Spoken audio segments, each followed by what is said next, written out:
get started this afternoon. I'm Shanda Gray. I work for Delta Sigma Pi's central office, and I'm your host today. And really what that means is I've pressed a couple of buttons and hopefully I don't have to do anything else for the next hour.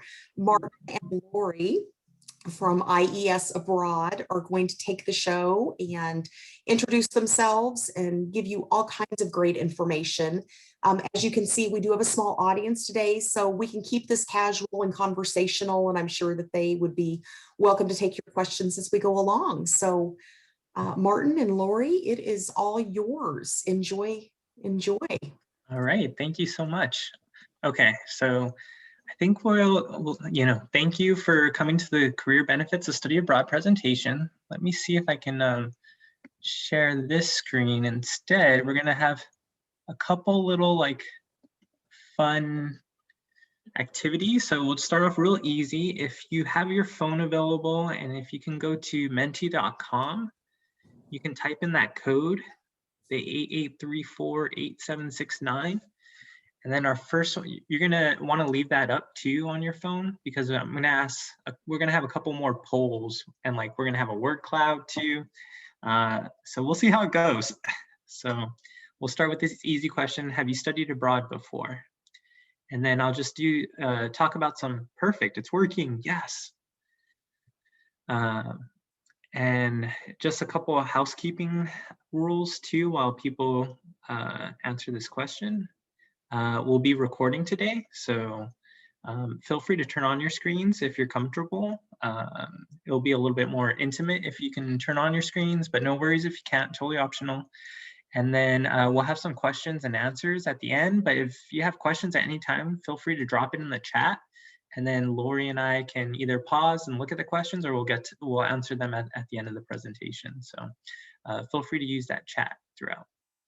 All right, perfect. So I see a couple no's, which makes sense. Oh, we got one yes, awesome. Okay, so that's the first question. And then let me go back to the presentation. I'm gonna do some screen hopping here. Okay. So this is our agenda for today. The point of this presentation is we really want you to walk away with more prepared, just feeling more prepared to enter the global workplace by learning to articulate your experience in a way that refines your professional story as you navigate your journey after your study abroad experience, or just these cross-cultural experiences that you might have.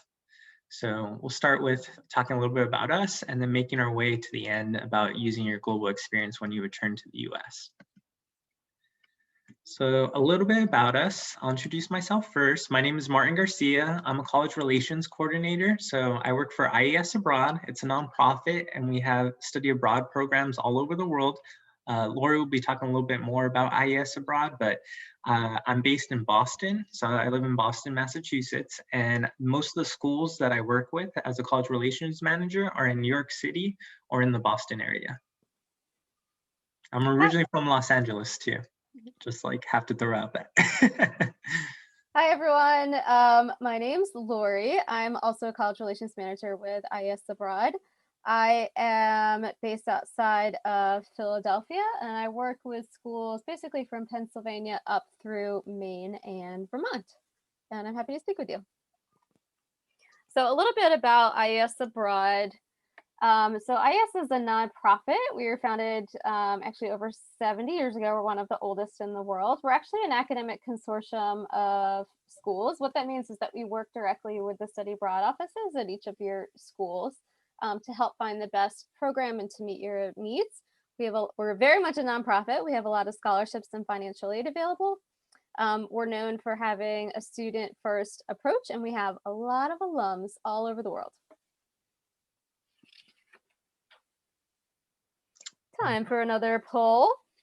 Right. We are wondering what your thoughts are on the career benefits of studying and or interning abroad. Martin, could you launch that poll, please? Let's see if it goes. There we go. I did it. Thank you.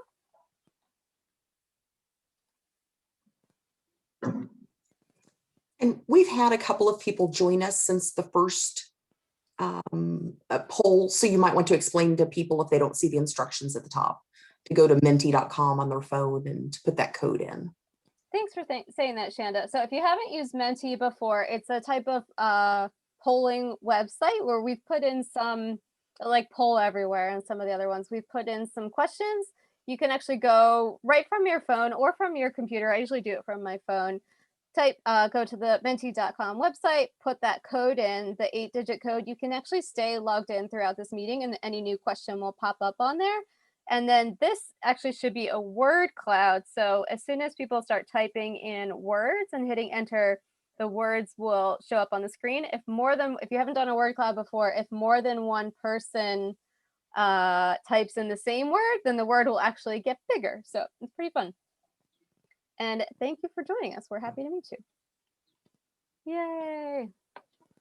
I love the word cloud.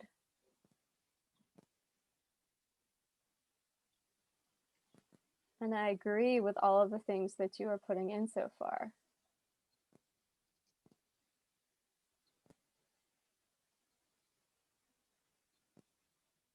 Very nice. We'll give it maybe 15 more seconds if anyone didn't get a chance to type it in yet.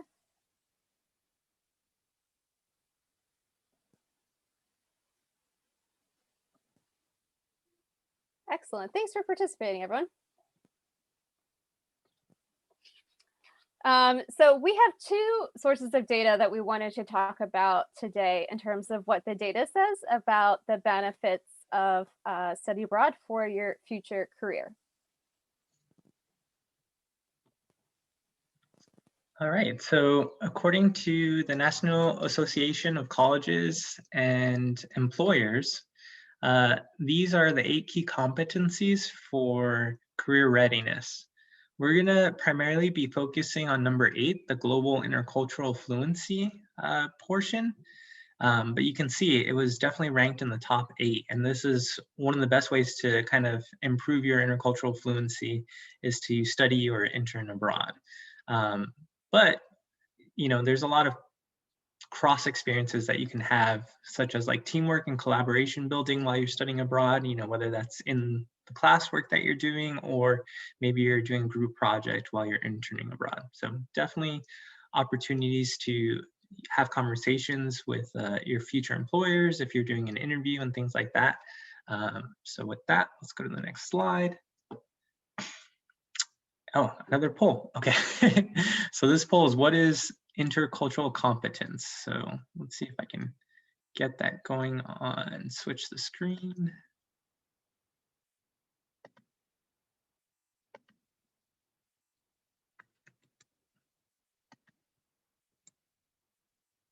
Okay.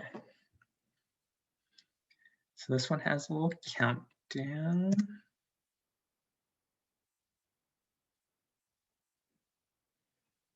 All right, so what is intercultural competence? You have a minute to answer.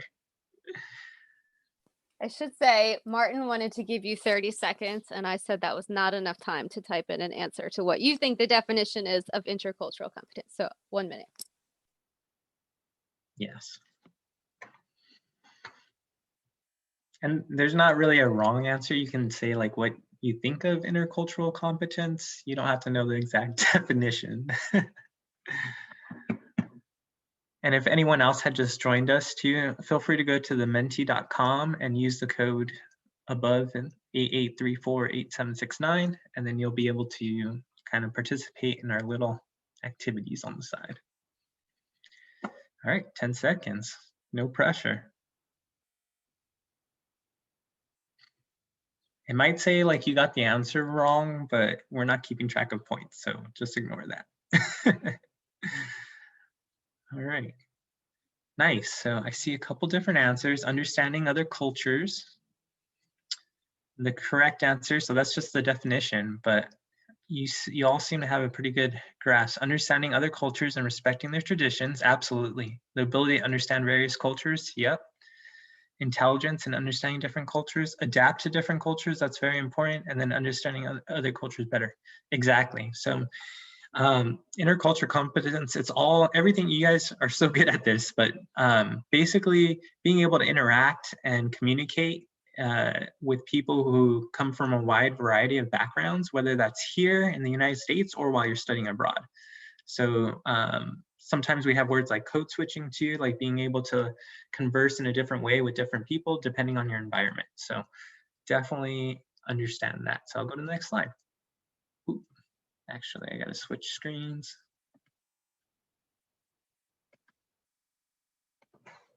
Yeah.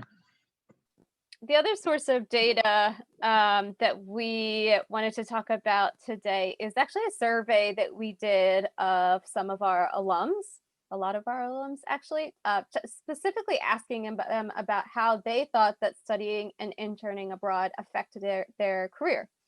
And so what I have here on the screen is some of the data that we got from them. So, and I put some lovely icons on here, so hopefully you like this. So 50% of the alums said that studying abroad helped them get their first job. Actually, almost all of the alums, so 91%, said that studying abroad was an effective way to develop confidence for dealing with the skills required for their job. This is a fun statistic. So of our alums, compared to students starting careers throughout the United States, our alums actually got an increase of $6,000 on their starting salary compared to other people who started their first jobs throughout the United States. So pretty exciting statistic there. And then this is actually my favorite one. 52% of respondents maintain contact with their internship supervisor from their time abroad, which is a pretty telling statistic. And we'll get more into that later in terms of networking. Yeah. Can I say one thing too, Lori? Like, Absolutely. I know some summer programs, like to intern abroad, they can cost less than $6,000. So if you're going to be making $6,000, you know, more on average per year, like if, you know, you're all, I'm sure, business students, you recognize that you can knock that out. Basically the costs, you'll earn it back from doing an internship during the summer. So that's pretty cool. I like that return on investment there, Martin. Exactly. Martin, former business student. All right, so how can you use this information to prepare for a global career? All right, this next slide is actually my favorite slide of all of them. So I would actually recommend, if you are able to take a screenshot of this slide, a picture of it with your phone. Basically what you're looking at is a roadmap for how to prepare for a global career and how to use study abroad in that preparation. So step one, make sure you have a plan to either study or intern abroad or both. Everyone really thinks a lot about where they're going, but I would actually suggest that you plan strategically about a location that might make sense for you based on your goals. So are your goals language fluency with regard to where you want to work and that being a priority for you? Are your goals a specific regional interest? Do you actually want to plan where to go based on the types of internships available? So really think about it critically in planning it. This next one is actually surprising to people sometimes, so I'm glad to have this opportunity to bring it up.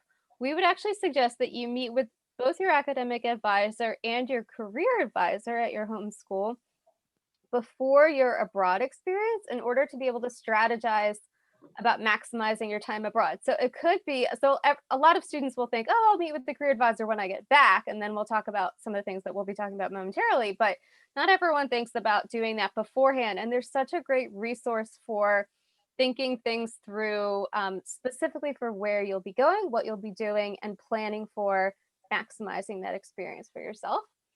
The third suggestion is, while you're abroad, to network, which we will be talking more about momentarily. Once you're back, we would absolutely recommend updating your resume to reflect your abroad experience, which we will also be talking about momentarily. And then plan for discussing your abroad experience during interviews.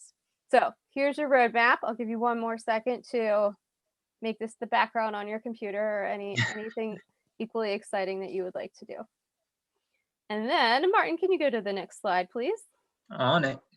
Excellent. So like we mentioned at the beginning, we're from a study abroad nonprofit called IS Abroad. So we'll talk a little bit about a few of our business study abroad programs that we offer. They are one example of the types of ways that you can go abroad as a college student.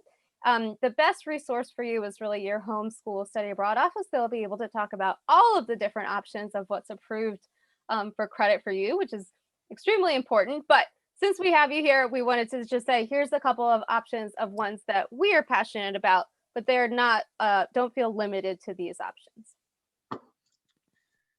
So here's the list that Lori was talking about. And this is for our semester program. So we run programs in the fall and spring. We also have some winter and quarter programs too. We have one in Berlin that's a quarter program that just started.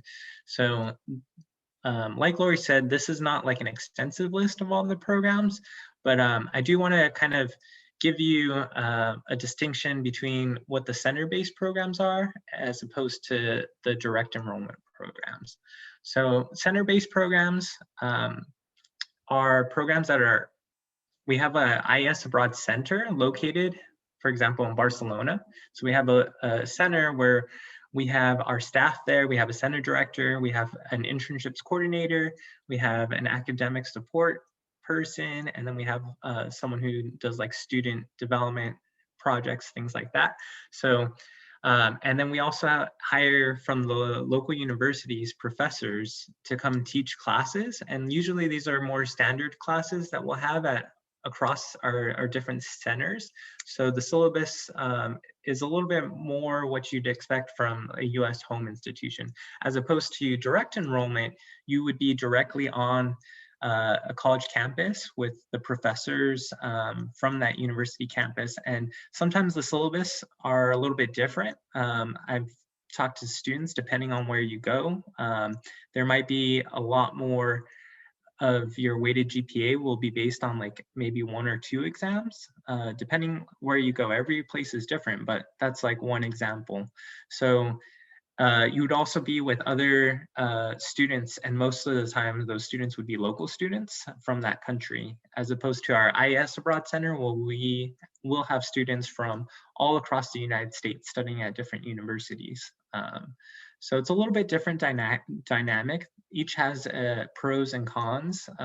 You know, the direct enrollment, you'll be able to engage with locals and get really that cultural experience, but the center-based experience, you'll have a little bit more familiarity on what to expect when it comes to your coursework. Either way, when you study abroad with IES, you know, we would help with things like housing and visas and getting you abroad in the first place, and then supporting you, you know, health and safety wise, and providing like cultural experiences outside of the classroom, no matter what. So yeah, these are just a few examples of our semester programs, and you see everything from business and international affairs to things about sustainability and immigration. And you can always go to our website and do a program search, and you can search by your specific major, if you're a finance major or marketing major, and it'll help narrow down your search to some of the programs that we have. And then Lori will talk about summer. Yay! So as study abroad professionals, we are fans of students being able to go abroad for as long as possible for cultural immersion, all different types of reasons. However, not everyone can go abroad during this semester, and that's okay. We have summer programs, and there are other summer programs as well. If you're an athlete, if you're involved in some things on campus, it might make more sense for you. And here's just a couple of the types of summer programs that we offer.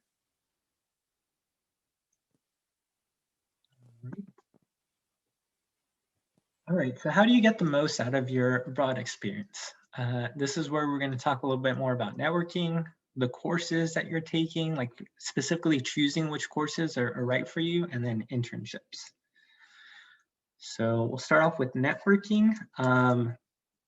Networking, as I'm sure if you're in business school, you'll hear this very frequently. There might be even networking seminars where you learn how to give the appropriate handshake, just the right amount of firmness, which side to put your name tag on.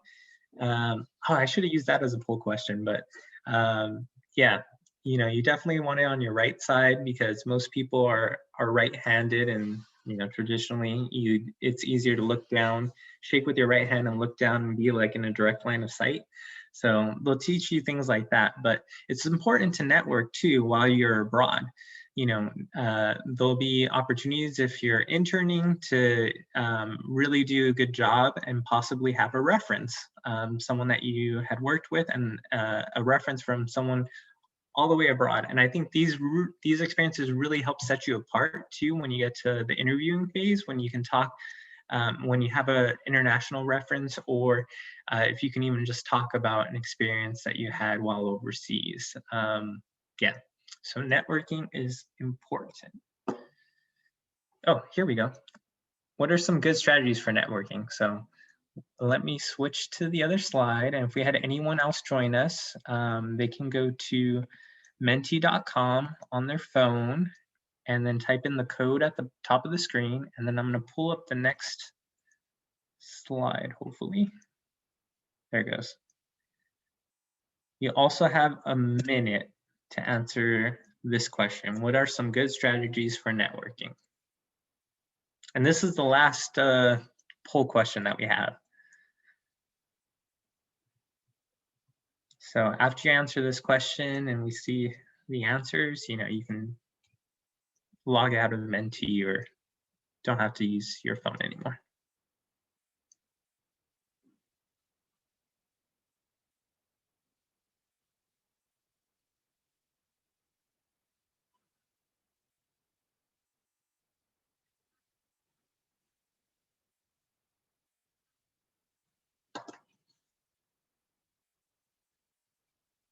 All right, 20 seconds.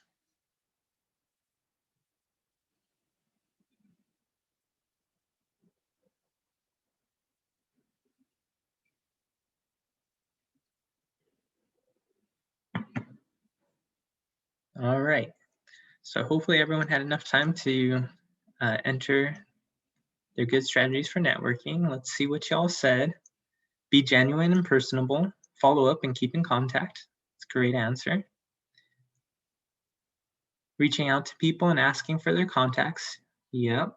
And getting out of your comfort zone and opening up to others. I love that.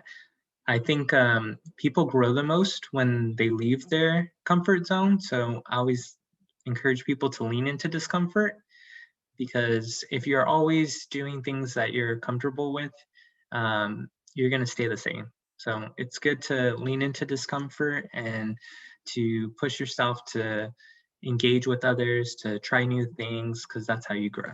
So I love these answers. Great job. All right. And Lori's going to talk about some strategies as well. Let me switch back the screen. Thanks for doing the poll, Martin, and thanks for those of you who answered. I liked your answers. So just a couple ideas. None of these are earth-shattering or should be new, but what we really want to do is, especially when you're abroad, suggest make networking part of your daily life. It's not just something that you do while you're at a conference or while you're at a business meeting. So for example, if you study on our program in Barcelona, they actually have a 2-day conference in the middle of the semester by major, and they actually have a separate one for the business students. And so that would be a good example of when you're on point, everyone's wearing a suit, to be planning for networking. But I would actually suggest doing it when you are practicing your Spanish and getting your coffee in the morning. If you have a part-time internship and you're just passing someone in the hallway, to think about networking and how it can really integrate into the rest of your life. When you are having those moments of networking, I would suggest definitely making the most of them through being yourself, like some of the people mentioned so far with regard to networking, and then also thinking about following up and how that's important too. And then the last one is really to just utilize all of the different virtual, especially right now, ways that we have of using media to network and build your brand as well. If you don't utilize, for example, LinkedIn, I would suggest speaking with the career office at your home school to talk about any suggestions that they currently have, because it's a really great resource. There are other resources as well, depending on your field, that might be useful too.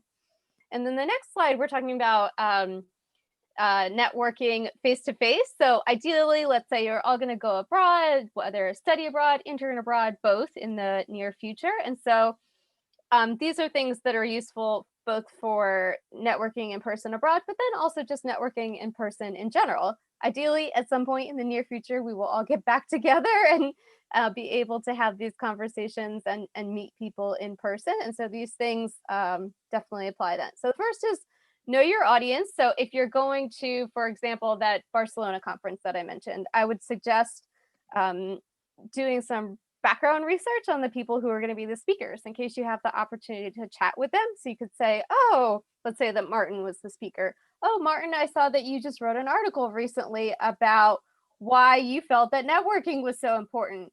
I really liked on page 5 when you said blah, blah, blah. You know what I mean? So to know your audience and be able to speak in depth about them, don't go crazy, but have some good talking points. The second thing I would suggest is knowing hot topics in the field right now, but ones that are not controversial. So some kind of neutral, but buzzwords that you're able to use to show that you are aware of what's going on in the field right now. Name names. So if I'm introduced to someone, let's say Shanda, at the beginning of a conversation, to repeat her name back to her, Shanda, it's so nice to meet you, so that it cues in my mind. This is like business 101. I'm sure you all know this, but it's important so that you can hopefully remember the name later in the conversation.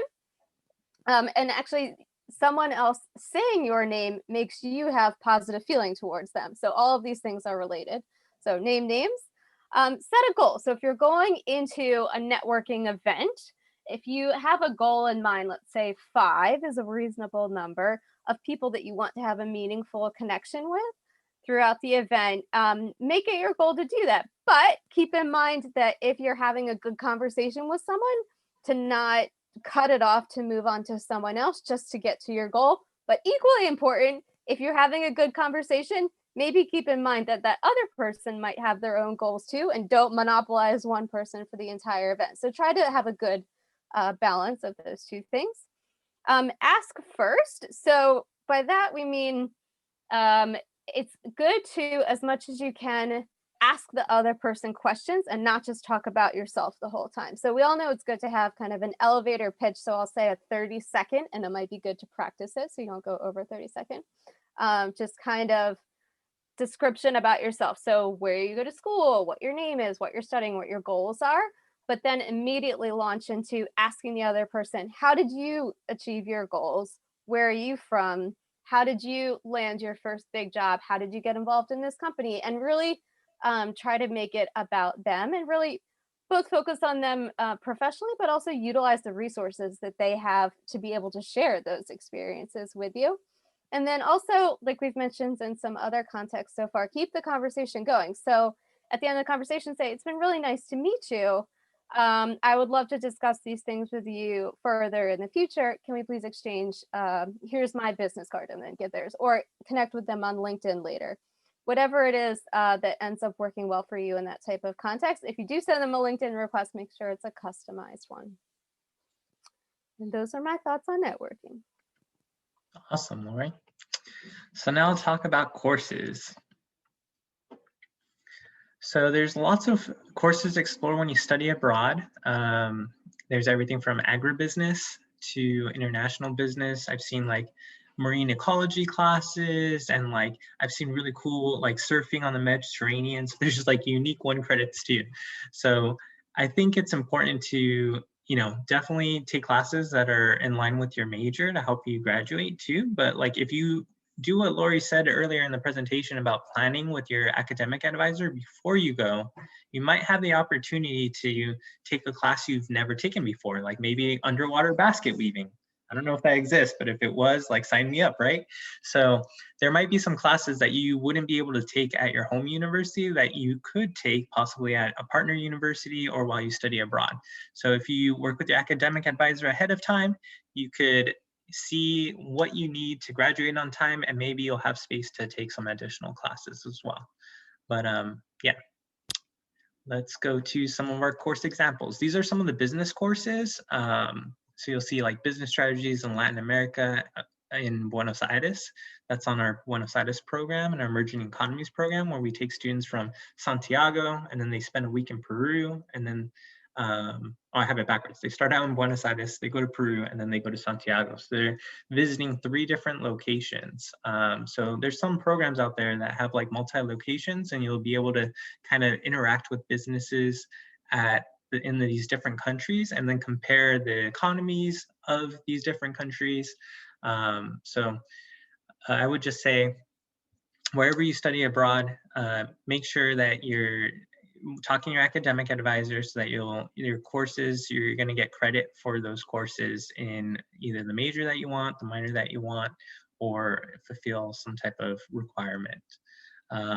Yeah, these are just a few examples, but like I said, if you're studying abroad, like it's a great opportunity to do some experiential learning, and most of the programs will have opportunities for field trips in like different regions and things like that too.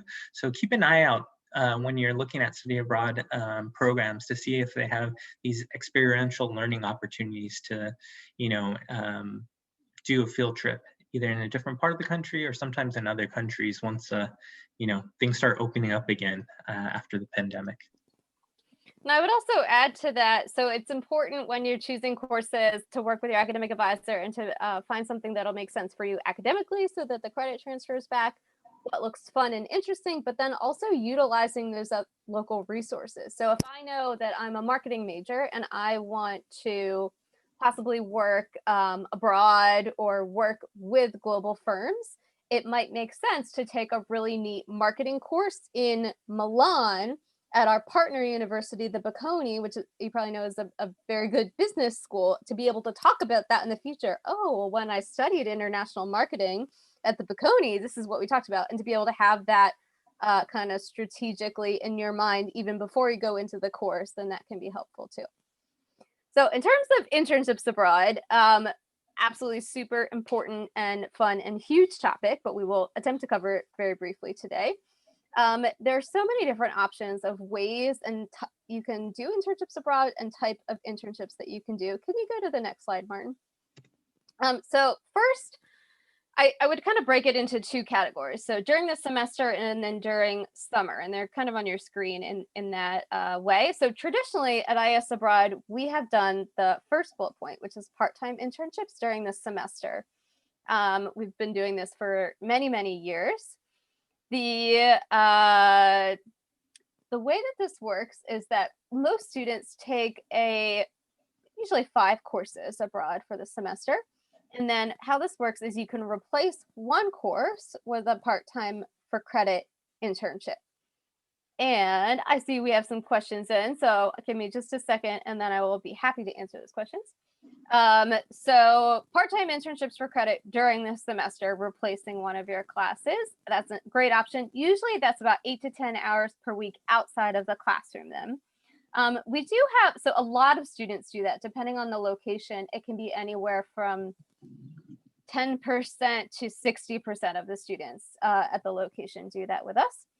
We also have full-time semester internships. So those are not as common or popular, to be perfectly honest, because they're only for 3 credits. And so most of the time students need a lot more than 3 credits in the semester in order to be a full-time student for the semester. So we have graduating seniors who were able to graduate early who decide to do that sometimes. There's various reasons for it, but if that's something you're thinking about, I would highly encourage you to talk to your academic advisor beforehand.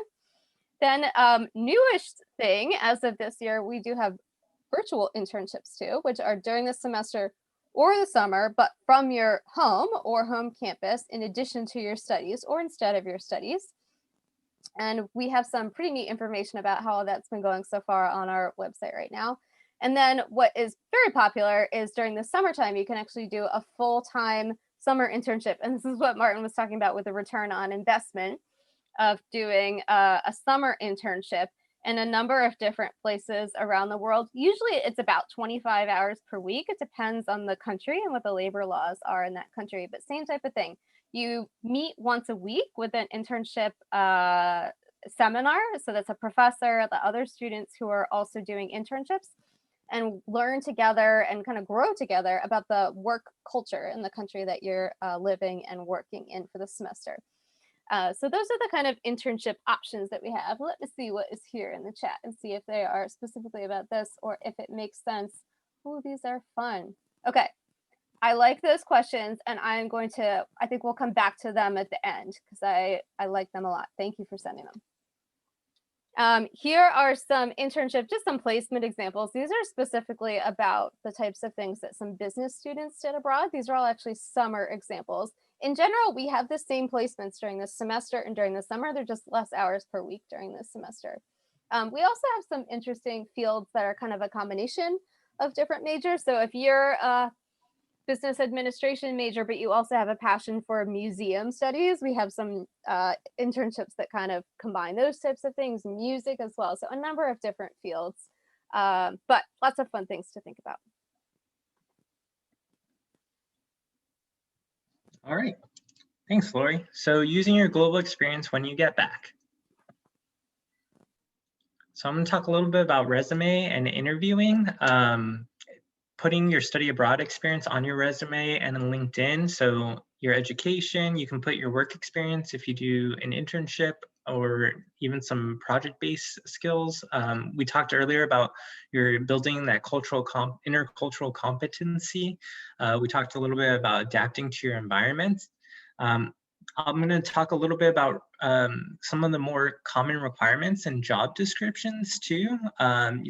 You usually see like excellent communication skills, both written and oral, demonstrate leadership ability, maintain the ability to establish effective working relationship with colleagues and clients, and your ability to participate as a member of the team. Being a self-starter, initiating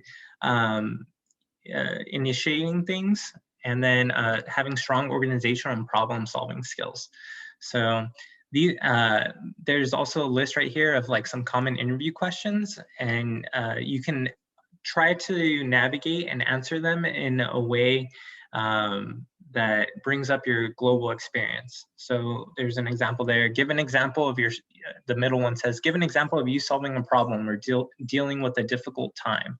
I feel a lot of times when you go to a different country, you're facing adversity. Sometimes it's a language barrier. Sometimes it's not knowing the customs of the culture. And so you're learning for the first time. I know when I studied abroad in Rome, there was the unique experience of realizing that everything kind of shuts down in the middle of the day for siesta time.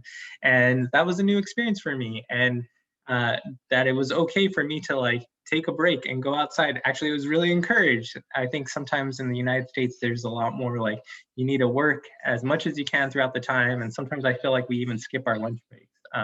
Also the sense of conviviality too, like this idea of eating together as a group. I found that that was a common thing when I studied abroad in Spain that we did. So just this opportunity to eat meals together with other people, other colleagues, other students was really, really expected. And an invitation was often meant, like the question of, have you eaten yet? Was an invitation to like, come eat with us. So you'll find these as you study abroad or work abroad, that there's little nuances in questioning and things like that that can lead you to these new experiences as well. So the last one says, think critically about the types of transferable skills you learn from your broad experience. So once you finish your experience, the first thing you should do is when you get back to the United States, think about how you've grown as a person, how you've grown professionally, and try to write that down too, because this is a great opportunity to write it down in a way that makes sense to put on a resume, or even when you're ready to start applying for jobs, you can use these experiences, how you're going to answer in a job interview. Start practicing what you might expect in an interview question. There's a lot of opportunity to talk about your broad experience, and I think employers are looking to talk about something that sets you apart. So I did an internship when I was in Rome with Ferrari and Conair, and they had put a Ferrari engine in a Conair blow dryer. And so I made sure to mention that I had done an internship with Ferrari. And a lot of times people would ask me about the internship, and I could talk about, and everyone was like, wait, they put a car engine in a blow dryer? And I think that helped set me apart from a lot of my, fellow interviewers, because the fact that I actually interned abroad as opposed to other people, and it was a really unique experience where I was talking about a marketing campaign we did for high-end salons in New York City. So very, very niche, but I think it stuck out in people's minds. So whenever you study abroad, think about how you can captivate the person that you're talking to. And it's really important that as soon as you get back, you start writing that down while it's fresh in your mind, if that makes sense. And then key transferable skills. So here's a list of some transferable skills that you can talk about when you return, whether it's an interview or putting on your resume. These are things to kind of frame. You can now, even right now, before you study abroad, you can start framing what you want to get out of that experience as well. So start framing, how am I going to build up my global perspective in my professional field? So that might be doing an intern, that might be asking maybe the provider if there's specific field trips going to different businesses, or asking if there's networking opportunities available. So some of it, you might have to initiate, but that's something that you can talk about in an interview as well. So I'll leave that up there for a little bit, and then, yeah, oh, that was the last one. Lori, question. Yay, thank you so much. I see we've had a couple questions come in. Martin, can you actually go back 2 slides? Because I think the one slide is a perfect example of how. So the question that came in, thank you for asking it, about how do you talk about your experience abroad without sounding like you are bragging? So I think this screen is an example of how to do it. So not everyone gets to have an abroad experience, which is true. Right now, about 10% of college students in the United States are able to study or intern abroad. We would like it to be 100% of students to be able to have the opportunity to do it. Not everyone wants to, and that's a personal choice. But it does set you apart as an applicant. So I understand and I appreciate the question, and thank you for asking that question. So how you can differentiate yourselves are those different types of ways that were just on the screen a second ago. We may have just lost Martin. I think that we did. Now you're stuck with just me. But the ways of doing that are to, first of all, put it on your resume, because the resume is black and white in terms of what to do. So how I have it, honestly, on my own resume is I put it under education. So like, here's where I did my undergrad, here's where I did my graduate school, and here's where I studied abroad. Boom, boom, boom. Not bragging, just the facts. I also have it listed under experiences. So experience abroad. Some people, depending on your resume, have it a separate section called international experience. It just depends on the type of career that you're looking for, and if that makes sense to put it that way on your resume. And then some people will have like an other, or a section at the bottom where you might talk about like a language that you learned while you're abroad, and you can kind of put it in there in different ways that come across as pretty neutral, like, yeah, it's a great thing, but that don't come across as bragging. So I would say the resume is one way to put it, that is a neutral way of doing it. And then when you're in your so then you're going to get the interview, excellent, and you're going to be facing some of these questions. So like, for example, the question of, let's see, one of the common ones, an example, actually Martin talked about that one. How would you describe your approach to communication? Very common question these days. So if you were saying like, well, in my experience abroad, when I studied abroad in, let's say, Tokyo, and I had some, I've been working on my Japanese language, but I'm not fluent. And so I've had some experiences where, oh, Martin's back. I've had some experiences where maybe what I was attempting to communicate wasn't necessarily understood the way that I wanted it to be by that person. And just be able to talk about your experience in Tokyo or wherever it was, and just throw that in there. Oh, well, when I was studying abroad, when I did my semester in Tokyo, this is my experience, and just kind of make it pretty casual without bragging is my very good question, and I appreciate it. But that is so do it in those kind of neutral ways of just making it part of your experience that's formed you into the person that you are today. I hope that's a helpful answer. Let us see what these other questions were that came in. The next question was, how has the pandemic impacted study abroad? Very valid question. Martin, do you want to answer that one now that you're back? Yeah, sorry. I was reading one of the other chats. It was the question, how has the pandemic affected study abroad? Yeah, it's impacted international higher ed pretty hard. We had to bring back all our students in the spring of 2019 and suspend most of our programs, but students, there is hope. Students are starting to study abroad again. This summer, we're running 3 programs for students. And then in the fall, we're planning on running most of our programs. There's still some countries, though, that are not accepting US students, like Australia, New Zealand, and then there's others that we're more optimistic about, like the UK, Barcelona, for instance, and like our Spanish countries. So it's still a work in progress, and we're working with students to let them know like where they'll be able to study abroad and helping them through these new visa processes too.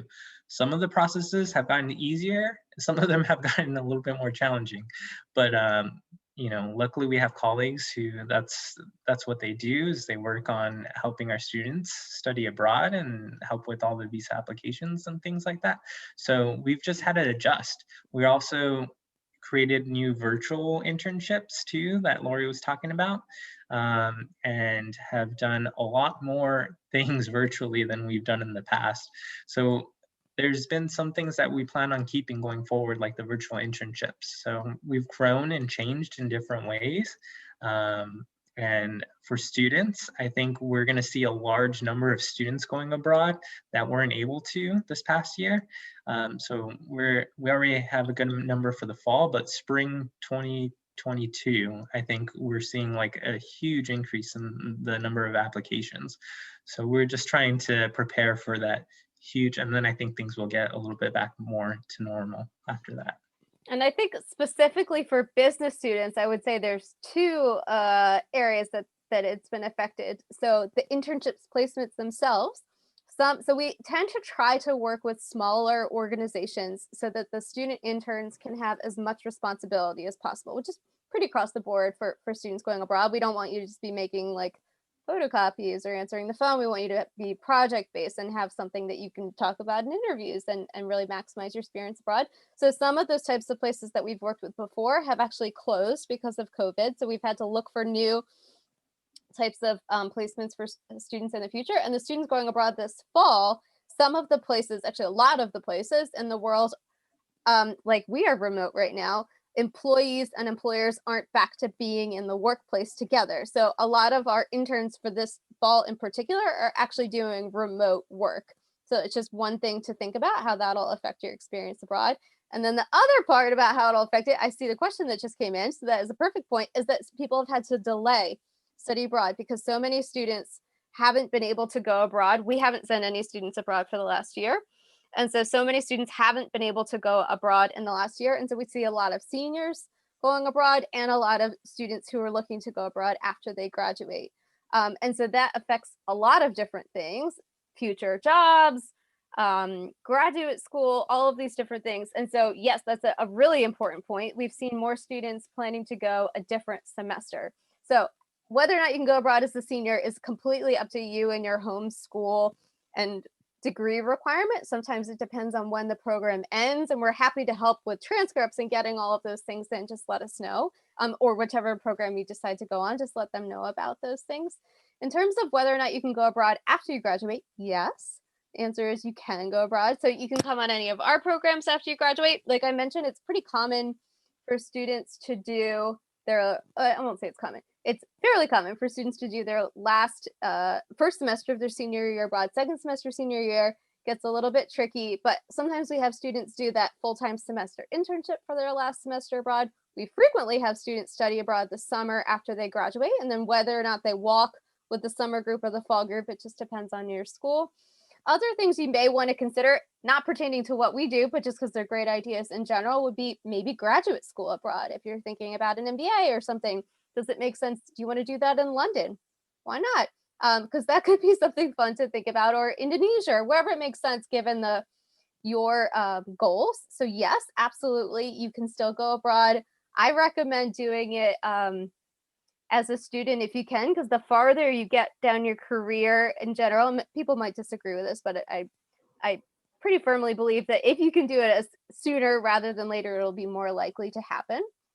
But yes, you can still go abroad after you graduate. I would recommend doing it sooner rather than later. If you want to do kind of a traditional study abroad program where you're supported and we help you find an internship and all of those things, you might want to do it sooner. If it's pursuing a full graduate degree abroad, then you've got a little bit of time for that.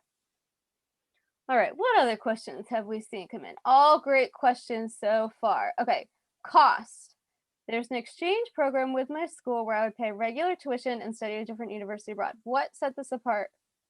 What sets this different from an exchange program? Is it cheaper than the exchange program that would likely only cost $15,000 in total? Sure. Okay, so Martin, do you want to answer the cost question? Can't see it. Can you either you can repeat it or yeah, you can answer it. Well, can you repeat it one more time? Sorry. It was an in-depth question. I'll answer this one. You can take the next one. Okay. So there's all different types of costs of how much it costs to go abroad. And then it depends on your school and the type of situation they have set up. So some schools have the type of thing that you're talking about, which is an exchange program, which is where you pay your what you would normally pay, whatever part of it, including financial aid, to your home school for the semester. But instead of being at UT Austin, you are at the University of Oslo, whatever exchange it is. And that is fun because then all of the financial aid and those things normally go with you. And then you would pay for the room and board in Oslo instead of UT Austin, which might be a little bit different, but that's one way of doing it. And that's generally how an exchange works. So it's a relationship between two different schools that they agree to each send each other one student, but the students are paying for what they would normally pay for there. That's one way of doing it. Some schools do what they call homeschool tuition, which is regardless of what program you go on or where you go in the world, if it's approved by that school, then all you'll pay is whatever the tuition is for that school. So I don't have a great answer to it. So the cost of our programs for this semester are anywhere from, I think our least expensive semester program option is about $13,000 for tuition, room and board. That's our program in Salamanca. Or the most expensive one, I think right now, is Amsterdam. It's just the cost of living is more expensive there. And that pays a big part into it. And I think that one maybe is $19,000 for the semester. So it totally depends. But we have tons of our own scholarships. Sometimes scholarships apply from your own school. And so I would say maybe even the majority of the time, the costs end up being a lot more reasonable. So it completely depends is the answer. I don't have one blanket answer about what is the best and most affordable option for each particular student, but we're happy to chat about it more in detail individually too, about what is a good option for you. Yeah, and a lot of times too, the study abroad offices work really closely with their financial aid office. So you should find out how much of your financial aid would transfer, like if you're paying the university tuition and then your financial aid will be like applied as part of that, because then you can use it for things like room and board. But I mean, I used to be a study abroad advisor at Villanova, and we had that type of model where the students would pay tuition and then they'd be responsible for paying housing. And a lot of times the housing was actually cheaper abroad. Even some of the more expensive places, it would break even, as opposed to our university campus housing. So usually, you know, it depends on your situation. And then if you're like someone like me who's Pell eligible too, you can apply for scholarships when you study abroad.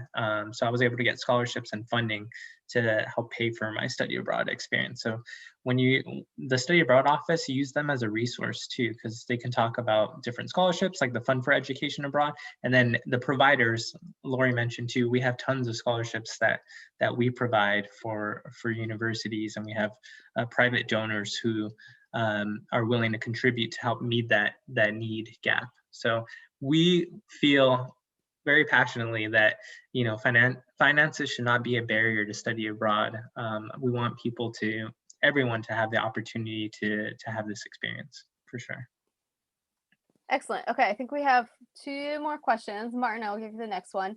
What are the benefits of interning abroad instead of studying abroad or interning at home? Interning abroad instead of studying abroad? How about we compare study abroad, study and interning abroad, interning abroad, interning at home? What are the Okay. benefits? Yeah, okay. Studying abroad, I think if we mentioned a little bit about the National Association of Colleges and Employers, that the intercultural competencies and like developing these cultural competencies is something that employers are looking for. So it's really easy to, I think, get really comfortable in a location. But when you're studying abroad and working with people from a completely different culture, it could even be the same language as English, but you'll notice that the work environment is different and there's different customs. I gave the example earlier about like siesta time and taking breaks and that kind of thing. But I do think being able to speak to that, and the more that you interact with people from different cultures, the better it looks like when you're applying for jobs. So that's kind of, I think I covered more of the internships and study abroad than anything. Interning overseas as opposed to interning in the United States. Do you want to take that one, Lori? Sure. So one big thing that I can't believe I didn't even mention so far is that the majority of the time when you intern abroad, it is not paid for a few reasons. First, it's illegal in a lot of countries without specific types of visas to pay students in order to work in that country. Second, we do our internships abroad for credit, which is for credit instead of being paid. And the third really big thing is that there's not a culture in most other countries besides the United States for the concept of interning. You're either a full-time worker or you're not a full-time worker, and they don't see the benefit that we have in the US of giving someone a temporary job that would then take a job away from a full-time employee. So it's a great experience, and we think it's valuable, as we've said, for a number of different reasons, but it's important to think about planning wise with which money is important, as we all know, with whether or not that makes sense for you for doing that for a full summer, as opposed to doing it as just part of your abroad experience, where students wouldn't normally be working abroad anyway because of visa reasons. So in terms of interning abroad and interning in the US, that's a big thing, just to kind of throw it out there and make sure you know that you would have that lost income from the summertime. But are there these other things that the return on investment makes it worth it? And absolutely, depending on the field. If you're a fashion major, does it make sense to have an internship in Milan as opposed to an internship in New York? There are strategic differences and benefits for both, and I think both can be rewarding in different ways, and that's something to talk to your academic advisor about too, or your career advisor. I was going to say too, Laura, you reminded me, one of the other differences too is that when you do an internship abroad with IES, we have a class associated with that internship that you take. And so in that class, you kind of go over, you have conversations about the cultural differences that you'd experience in the workforce in that country. So for example, I went to Milan and I got to see a student doing an internship with a fashion store that they kind of rent out clothes. These are like high-end clothes that are normally like thousands of dollars, and they'll rent it for like a couple hundred to people. So she was in charge of the marketing campaign of that, but she really enjoyed that class because it helped her kind of translate and prepare while she was there. Kind of what we were talking about, that as soon as you get back, write down all these ideas of how you've grown both personally and professionally, so that you'll be able to communicate with future employers. And so this class kind of delves into that, which is really nice. So I think that's a key difference when you study abroad, at least with IES, is that you'll have a class that really makes you think critically about these cultural differences and helps you verbalize and point them out, and then you can start relating them to that experience when you go into your work environment, for sure. Shanda, I see that you unmuted and I see I it's on the hour. It is. I just want to be respectful of people's time. If you do need to go, feel free. I see that there's a couple more questions left. So Martin, Lori, if you have time, and those others that ask the questions want to stay on for a few more minutes, we'll keep this open. But again, I just don't want people to be missing class because we're going a little over. So do what you need to do, and we'll keep this open a few more minutes. Class is important. Let's see. Can I just put to our email, like our general email, that goes to our college relation managers, depending on like what region of the country you're at. So if you do have like follow-up questions that you didn't get to, you know, feel free to copy down that email. But we can still, answer the questions in the chat that are left.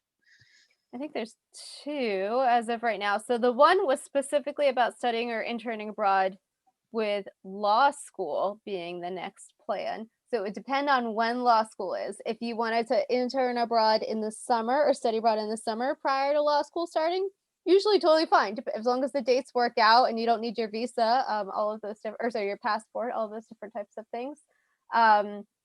In terms of if it makes sense to do it on a summer during law school, that would be something I would talk to your law school advisor, the pre-law advisor at your home school about what that looks like trajectory wise. And then there are sometimes law internships abroad for law school students. I cannot talk about them personally, but just something to keep in mind at the back of your mind if you aren't able to make it work in the near future. And then Martin, the next question that came in was for you. Did you see that one or do you need me to read it? Yeah, I can see that one. Wait, can I mention something about the law school? Please do. For if you're thinking about going to law school or going to med school, a lot of times med schools and law schools, they require a school of record. So IES as a provider, we do provide our own transcripts, our IES abroad transcripts, but the med schools and law schools require this, what we call an SOR or school of record. And so it's just something to mention when you're talking to your study abroad advisor, that make sure you tell them that you're interested in going to law school or med school so that they know that you need the school of record. And for us, we do provide school of records, but through the University of Rochester. So basically, we'll give you a transcript that comes from the University of Rochester with the same grades that you got when you studied abroad. But it's just a small little differential because I sometimes get students who are law students and they're like, hey, I got an IES abroad transcript, but they're asking for the school of record. And then it ends up like being a little bit of a rush, especially if they waited till the last minute to apply to law school or med school. Very good point. If you need the school of record transcript, it usually takes 6 weeks. So plan and accordingly is a really good point. Thanks, Martin. Yeah, so just remember the word school of record, bring it up when you're thinking about studying abroad to the advisors that you talk to on campus, because that's important. I want to make sure that you get into law school or med school. Great. And then the last question was, Martin, when you were in Rome, did you also find yourself starting your day at a later time? When I went to visit Rome, I realized the streets were not fully alive until 10 a.m. and I thought that was unique. Yes, definitely. Things start later. People stay out a lot later. Sometimes, you know, go home to a host family. This was when I was in Spain, and they're like, what are you doing back so early? And I'm like, it's midnight. And they're like, leave. So yes, it's definitely a different culture, a different experience. Things start later. I come from a very like Mexican American like family too. So luckily, like we started and ate dinner a lot later, and my family was not early risers. My wife, on the other hand, like her family is all up like at 6 a.m., 7 a.m., 8 a.m. So you learn to adjust. Luckily, I didn't have to adjust for Rome and Spain. I had to adjust for my wife. But yes, things are different in different places you go, and to be able to appreciate the beauty in that, I think is something that you should like take in and kind of like when in Rome kind of mentality. Enjoy. Absolutely. So I think that's all of our questions, but as you could probably tell, we like talking about study abroad. So if you think of any questions after today, if you send an email to the general email that Martin typed at the bottom, it's a smart email, so it'll actually direct it to the right person, amazingly. If you want, I put farther up in the chat our individual email addresses. If you think of anything after today, we're happy to chat too, either about your specific plans or to introduce you to your study abroad coordinator, your homeschool, whatever it happens to be, or about putting it on your resume, all of those things. And one last thing, just try to meet locals when you study abroad. When I went to Rome, I bought a basketball and I ended up making friends through playing basketball and started hanging out with a bunch of local Romans. And that totally changed my experience because they introduced me all the local places to eat, to hang out. And it took a little courage on my part to like leave my comfort zone and just hang out with the other like US students. But till this day, I still keep in touch with my Roman friends. And then like when you start seeing things a little bit differently. I know when I was in Spain too, I just got a shot for the COVID vaccine today, but we were all kind of in a long line. And I remember I had a flashback today to Spain. I'm like, when I was in Cadiz, which is a beach town in southern Spain, people would leave their like sandals or slippers or shoes or whatnot in the line. They'd go sit down, read, and then like no one would cut in front of each other in line. You just had these like shoes kind of lining up in the line. And I just thought of that for some reason. So yes, definitely try to meet locals and try to like point out some of these cultural nuances and appreciate them if you can. Great. Well, Martin, Lori, thank you so much. This was so interesting and helpful. I learned a lot. Unfortunately, I don't believe I can go study abroad at this point in life, but I think we have a lot of you on here that can, and I hope you're able to take advantage of all this great information. It sounds like Lori and Martin have made themselves available to you, so definitely reach out if you have more questions later. And, you know, we really appreciate our partnership with you. We look forward to getting back to some in-person events one day and having you join us and talk to even more of our students and meet everybody. So thank you so much. We will be sending a survey out in the next couple of days. So please fill that out for us so that we can keep having these different types of topics and bringing people back. So thanks again, everybody. And any final words, Lori or Martin, feel free. Thank you for having us. We appreciate it. Thank you. Take care, everyone. Thank you guys so much. I appreciate that you guys came on here and talked to us today. It was super eye-opening and I'm super excited to look at the opportunities. Yay. Yay. Fantastic.